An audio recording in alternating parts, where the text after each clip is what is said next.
Georgia lawmakers are halfway through the 40-day session. Between former President Jimmy Carter's funeral, the presidential inauguration, and a snowstorm, the session got off to a slow start. But now some big-ticket items are on the move.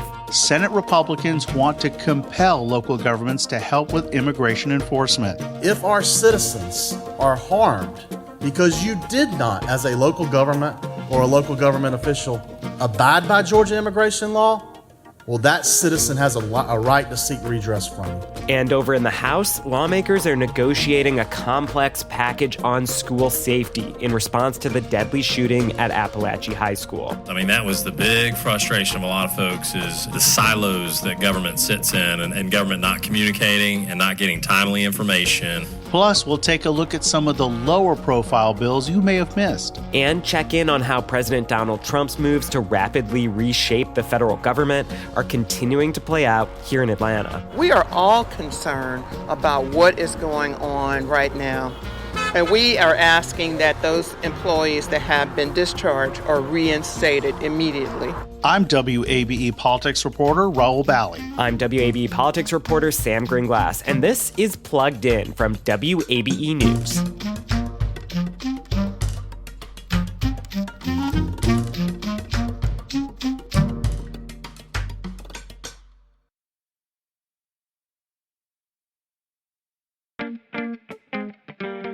All right, let's get to it. Rahul, I want to take a closer look at this immigration enforcement bill that has to do with how cities and counties are involved in federal immigration enforcement. It's related to a concept called sovereign immunity. Can you just explain real basically what's going on here? So, Sam, under sovereign immunity, individuals typically cannot sue local governments. Republican State Senator Blake Tillery says his bill would take away governmental immunity from lawsuits in certain circumstances. If Georgia elected officials, local governments, cities, counties, were to enact policies that were against state law, or by their practice were to quit following state law related to Georgia immigration law, then they would stand responsible for the harms their failure to follow law causes. Senate Democrats believe there will be negative impacts on law enforcement resources like jails. There could be frivolous lawsuits, even scenarios like this example from Senator Nabila Islam Parks. What do you exactly expect teachers to do underneath this bill? Do you want them to interrogate their students about their immigration status? Do you ask a 7-year-old where they were born? To profile kids based on their last name or the language they speak at home? Because that's what this bill opens the door to. Tillery dismissed those hypotheticals. So Republicans say they're trying to combat so-called sanctuary cities, these localities that say they're not going to help federal immigration enforcement. But Rahul, it's my understanding that sanctuary cities aren't even allowed right now under Georgia law. So what's going on here? That's right, Sam. They already are banned under Georgia law. But Tillery claims that Georgia's immigration laws are not being followed. He says his bill would give financial teeth by putting that governmental immunity at risk. Actually, just before Senator Islam Parks made the comments you just heard, she did point out that there are no sanctuary cities in Georgia. Now, in the end, 2 rural Democratic senators joined Republicans to pass Senate Bill 21. It now goes across the Capitol, where it's waiting to be heard by the House Public Safety and Homeland Security Committee. All right, let's move on to school safety. Sam, this legislation is massive. We call bills that have a lot of provisions an omnibus, and this it really feels like one. You've covered a 3-hour committee hearing on this legislation over in a subcommittee of the House Education Committee, and you really got to hear lawmakers begin to wrestle with all the details in this legislation. Yeah, so as we've mentioned on the show before, this bill is 58 pages. It might have actually ticked up to 59 or 60 because it's gone through a couple of iterations at this point. And it covers topics like adding mental health coordinators, ensuring records are transferred quickly when a student moves districts, providing standards for physical safety infrastructure, creating threat assessment teams. But among the most complicated provisions is a database facilitating information sharing between agencies like the Georgia Departments of Education, Juvenile Justice, and Family and Children's Services. At the beginning of the show, we heard some tape from Republican Representative Scott Hilton, and what he was saying is that this was one of the really big frustrations of families and educators following the shooting at Apalachee. Now, some lawmakers pointed out that this data sharing that's being talked about would not actually be made mandatory in this bill. Linda Criblay, she's the deputy director at the Georgia Emergency Management and Homeland Security Agency, which we know as GEMA, and that's the agency that would be tasked with managing this new database. And she told lawmakers that officials are having to navigate a lot of complexities here. To share this information, we're talking about very complex laws, FERPA, HIPAA, law enforcement sensitive information. In my mind, I think we're going to have memorandums of understanding, a lot of attorneys looking at, okay, how do we make this work? I mentioned these hearings have been really long with lots of public testimony. One speaker who I thought was interesting, Aska Mahmood. She's with CARE Georgia and also a Fulton County parent. To me, HB 268 harkens back to post 9/11 surveillance. It only further bolsters existing infrastructure to criminalize children like mine. So as you're hearing, Rahul, this provision will likely be one of the most knotty for lawmakers to have to sort out before this moves along. The measure did advance to the full House Education Committee, which held another really long hearing. The committee did not vote, meaning it's clear that there are still details to be ironed out. Education Committee Chair Chris Irwin said, "I'm not going to rush it, but deadlines create action." And the reality, Rahul, is that crossover day is just around the corner. That's right, Sam. And, that makes me want to talk about another meaty bill that we've been following closely. That's the controversial push to overhaul civil litigation rules in Georgia. I had a chance to sit down this week with the bill's sponsor, Republican Senate President Pro Tem John Kennedy. Okay, Rahul, did you learn anything new? We've been talking about so-called tort reform for weeks now at this point. What struck you from your conversation with the lead author of this legislation? Sam, I believe I did. So as we tape this, the Georgia State Senate is expected to take up the main bill of the two-bill package on Friday. Now, earlier this week, I made my way next door to the office connected directly to the Senate floor. That's the office of Senate President Pro Tem John Kennedy. After Lieutenant Governor Burt Jones, Kennedy is the most powerful person in the Senate. He's carrying Governor Kemp's legislative package, which, as you mentioned, our listeners may have heard it called tort reform or lawsuit reform. I want to start with an area that we've covered a lot, premises liability. This is the concept of being able to sue when you've been hurt or injured at a business or other place. It's your basic slip and fall at a grocery store and being compensated. Now, this bill focuses on one piece of premises liability, a concept called negligent security. Negligent security is when a property owner did not take reasonable steps to protect people from crime on the premises, like gun violence or theft. This legislation narrows when property owners could be held liable. Opponents of this legislation argued that this is, quote, a sea change in premises liability. I specifically asked Kennedy if this will limit people's ability to go to court. It limits the circumstances under which liability can be found against the property owner. Now, and that's different than who can sue, but once you get into the facts of it, the question is the judge going to allow a case of this or that? And without knowing the facts, it's hard to, we can't talk about without having specific facts or a particular case. I can't predict who would and who wouldn't, but that's what reading the bill reveals for us. Now, Sam, that's the rub. Critics believe the legislation sets an impossible standard. And this is the fear that opponents have, that if the standard is too high, lawyers will simply not take on some premises liability cases. Now, Rahul, as I was watching all of these hearings for debate over this legislation, there was one section that still kind of caused some confusion to me, in part because I think the folks on different sides of this legislation were kind of talking past each other a little bit. And that's when it comes to special damages. These would be for things like medical expenses after an injury. And the real question here, I think, is there's three buckets. There's what you pay out of pocket, there's the amount the insurance pays, and then there's what maybe the provider initially initially billed before they negotiated with the insurance company, and that's often way higher. So the question I had is, are we curbing this just to what you pay out of pocket, or it can still include what the insurance ultimately pays? You know, Sam, that's a great question, and I asked Kennedy about it, and he gave this example. If there's $100,000 in medical bills,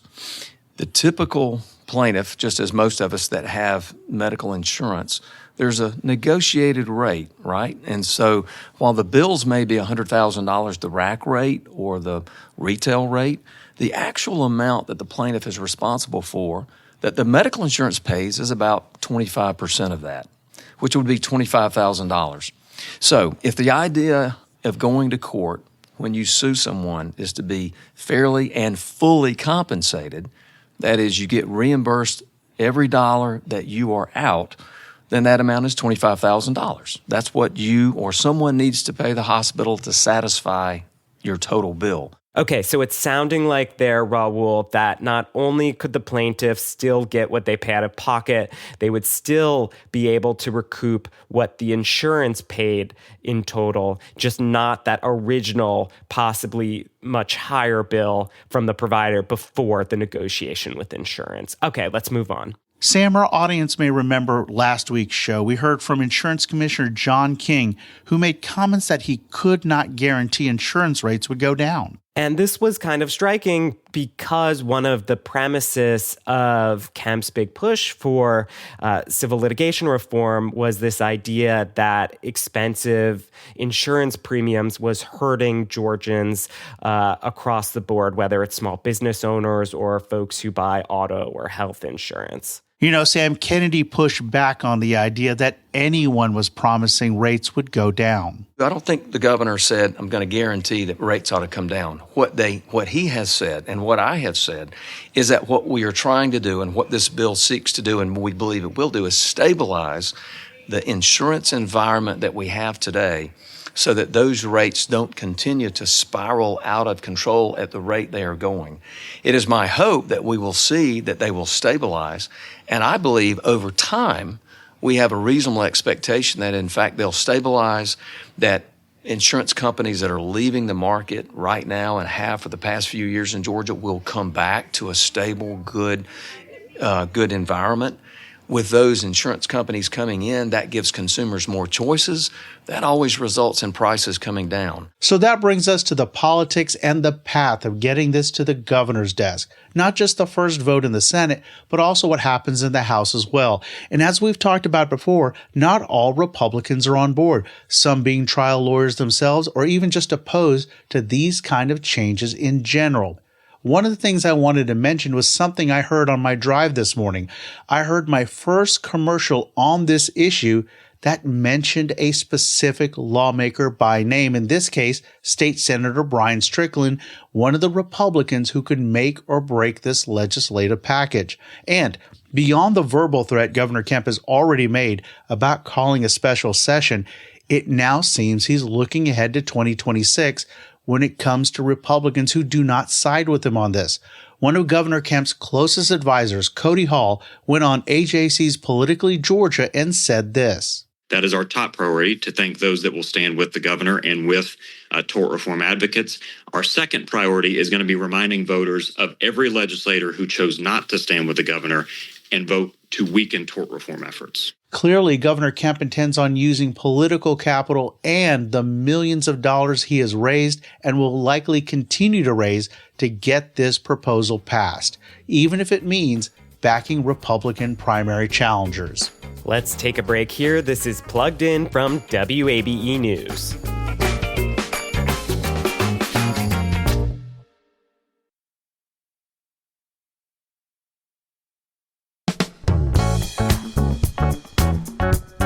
Welcome back to Plugged In from WABE News. Now, I'd like to spend a few minutes looking at bills that maybe don't get a ton of attention but have piqued our interest. And you know, Rahul, I read a good story this week from our colleague at The Current, Maggie Lee, and she crunched some numbers and found that Georgia legislators approved 99% of the legislation that got to the floor during the 2023 to 2024 term. And of nearly 1,400 votes, the state House and Senate only voted down 14 bills.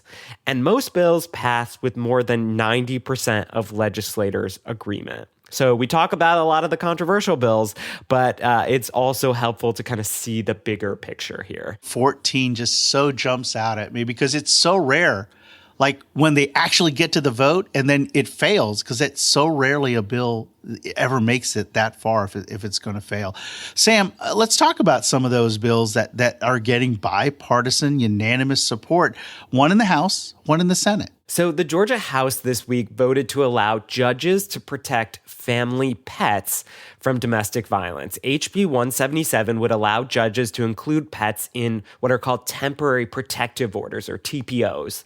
Republican Representative Sharon Cooper says Georgia is one of just 9 states that doesn't currently allow this. Pets are very often used to control, coerce, and intimidate victims of domestic violence, usually to get them to stay and not leave. And a little more background here, Rahul. Only 31% of Georgia shelters allow pets. Now, advocates say this is changing to help victims of domestic violence and to keep pets with their families so they don't end up in animal shelters. But lawmakers hope changing the TPO rules will help too. During the hearing, lawmakers actually started sharing photos of their own pets, and you can hear a little bit of that. Mr. Chairman, at the appropriate time, I'd like to make a motion and suggest that we all hold up our cameras one time. So I think I know the mood of the committee right now. So. And so that gave a bit of a signal there about how much bipartisan support this legislation was going to have. It'll now head to the Senate for consideration. Now, let me give you another bill that has to do with families. The Senate this week unanimously advanced a bill to expand tax incentives for parents with young children. The legislation would expand an existing state tax credit for certain child care expenses. It would create a new $250 tax credit per child under the age of 7, and it would expand tax incentives for businesses that offer child care to their employees. Republican Senator Brian Strickland says 68% of children under age 6 in Georgia are cared for by a single working parent or 2 working parents, and he says the average cost of child care for a year now exceeds the average cost of in-state college tuition in Georgia. While there's more work to be done to help our working moms and dads, Senate Bill 89 recognizes that as a legislature, we believe that families shouldn't have to choose between having a career and being a parent. Rahul, estimates show the lost tax revenue from these measures would total about $180 million annually. Now, I mentioned this passed unanimously, but Democrats have proposed a bigger child tax credit that would cover children up to age 17. And this proposal is still very small compared to the federal child tax credit, which is up to $2,000 per child.